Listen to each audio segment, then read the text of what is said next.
दोस्तों, एलईडी का combo board हो जिसमें एसएमपीएस सप्लाई बीच में ही बनी रहती है, या अलग बनी हो, चाहे कोई और सप्लाई हो एसएमपीएस, जिसमें आपको मालूम है कि 431 रेफरेंस ट्रांजिस्टर डायोड और जिसमें कपलर लगा होता है। लगभग सारी सप्लाइयाँ एक जैसी होती हैं, इसलिए सभी दोस्त इसमें दूसरे मॉड्यूल लगा देते हैं। जब ये इसकी प्राइमरी में फॉल्ट पड़ता है, मॉसफेट वगैरह जलता है, तो कोशिश करनी चाहिए कि इसको ओरिजिनली रिपेयर किया जाए। ज़्यादा मुश्किल नहीं है। तो अभी मैं आपको इस वीडियो में दिखाता हूँ कि इसको ओरिजिनली कैसे रिपेयर किया जा सकता है। तो दोस्तों, ये मैंने एक ट्रांसफार्मर का सिंबल जो बनाया है, सप्लाई एसएमपीएस की ट्रांसफार्मर बना हुआ है। इसमें दो वाइंडिंग्स होती है, एक जो इसकी जो मॉसफेट के लिए बनी होती है, और दूसरी जो इसकी बीसीसी सप्लाई होती है, जो पीडब्ल्यूएमआईसी की, उसके लिए बनी होती है। तो जब आप कोई मॉड्यूल लगाते हो तो आपको एक तो इस बात का ध्यान रखना होता है कि ये सप्लाइयाँ तो जैसे ये वाइंडिंग तो यूज होगी, और साथ में ये कंपोनेंट्स हैं जो एक कंडेंसर, एक रजिस्टेंस 68 के की FR 107 डायोड, और ये जो बीसीसी सप्लाई के लिए जो प्राइमरी में बनी रहती है, ये इसमें सभी जो आप कोई यूज़ करना चाह रहे हो कोई मॉड्यूल, तो ये कंपोनेंट्स ओरिजिनल सप्लाई के ही लगे रहते हैं हर बार। इसको कभी नहीं हटाना। अगर चाहे आपका दूसरा सर्किट ख़राब हुआ तो आपने उसकी जगह पे ये लगा रहे हो, जैसे मैंने ये ड्रा किया हुआ है। तो आप देखिए कि अगर आपका ये मॉसफेट जल गया है, तो मॉसफेट जलने से क्या होता है कि जब ये शार्ट हुआ है ना, तो यहाँ पर एक लो वैल्यू की रजिस्टेंस लगी होती है।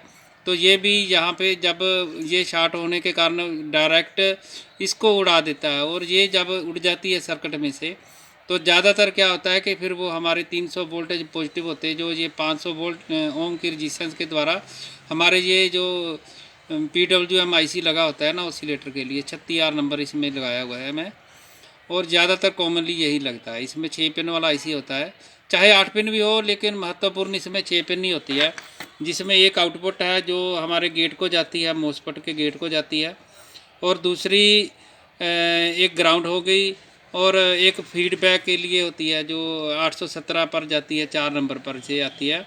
और ये इसकी जो फ्रीक्वेंसी को कंट्रोल करने के लिए एक CR रजिस्टेंस लगा होता है, ये इसको को CR पैड बोलते हैं। और ये करंट सेंस है, ये करंट सेंस वाली है कि हमारे ये लो वैल्यू के द्वारा कंट्रोल की जाती है, इसीलिए ये जलता है कि यहाँ से वोल्टेज ज़्यादा चले जाते हैं।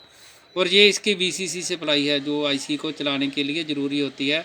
यहाँ पर एक 1.5 मैग की रजिस्टेंस या 2 रजिस्टेंस भी सीरीज में लगी होती है, 500 के की, ये वैल्यू कुछ भी हो सकती है।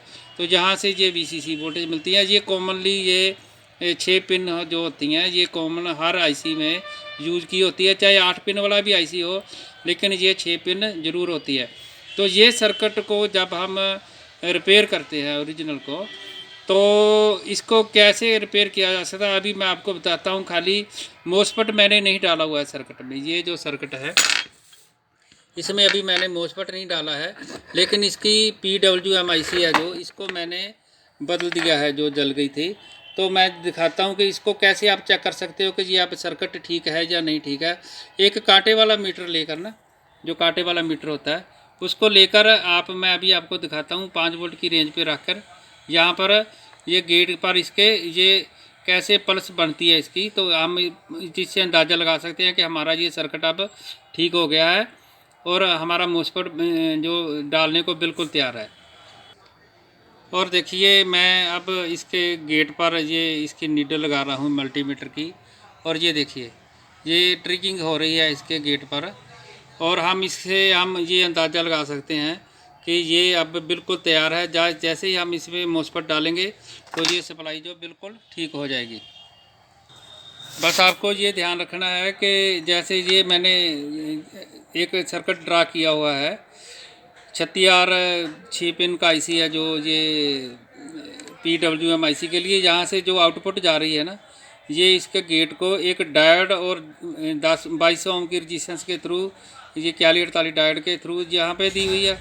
और कई बार ये कुछ जैसे हमारे कॉम्बो बोर्ड आते हैं, उसमें ये एक PNP ट्रांजिस्टर के थ्रू दी होती है, और ये भी ऐसे ही, ये देखिए आउट से जा रही है 6 नंबर से, एक रजिस्टेंस उन्होंने डायरेक्ट लगा दिया है। तो डायोड की जगह पे जो डायोड उन्होंने लगाया था, वहाँ पर ये PNP ट्रांजिस्टर का यूज़ किया हुआ है। बिल्कुल साधारण सर्किट, आप अगर आप इसको देखोगे ना तो आपको बिल्कुल साधारण इसका ये नज़र आ जाएगा।